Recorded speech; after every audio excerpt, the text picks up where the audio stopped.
શ્રાવણીય જુગાર રમતા આરોપીઓનો કબજો ડભોઈ પોલીસને સોંપ્યો। Local crime branch Vadodara police સ્ટાફના માણસો તથા 2 પંચોના માણસો સાથે ડભોઈ પોલીસ સ્ટેશન વિસ્તારમાં પેટ્રોલિંગમાં હતા।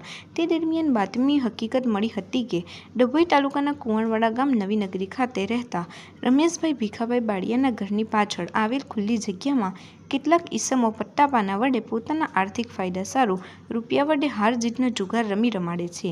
જે બાતમી હકીકતવાળી જગ્યાએ રેડ કરતા ઈશ્વરભાઈ મોતીભાઈ બાડિયા ઉંમર વર્ષ 47 રહેવાસી કુંવરવાડા ગામ મંદિરવાળું ફળિયું તાલુકો ડભોઈ જિલ્લો વડોદરા, દીપકભાઈ હિંમતભાઈ પટેલ ઉંમર વર્ષ 48 રહેવાસી કુંવરવાડા ગામ પટેલ ફળિયું તાલુકો ડભોઈ જિલ્લો વડોદરા, મુકેશભાઈ બલદેવભાઈ શ્રુમાણી ઉંમર વર્ષ 51 રહેવાસી 14 મહાલક્ષ્મી સોસાયટી વાલમ હોલ પાસે હાલોલ રોડ હરણી વડોદરા, ગોપાલભાઈ હિંમતભાઈસિંહ બાડિયા ઉંમર વર્ષ 51 રહેવાસી કુંવરવાડા ગામ બારિયા ફળિયું તાલુકો ડભોઈ જિલ્લો વડોદરા, મહેશભાઈ રમેશભાઈ રાઠોડિયા ઉંમર વર્ષ 39 રહેવાસી કુંવરવાડા તલાવડી ફળિયું તાલુકો ડભોઈ જિલ્લો વડોદરા આ નામના ઈસમો જાહેર ખુલ્લી જગ્યામાં પત્તાપાના વડે હાર જીતનો જુગાર રમાડતા હતા।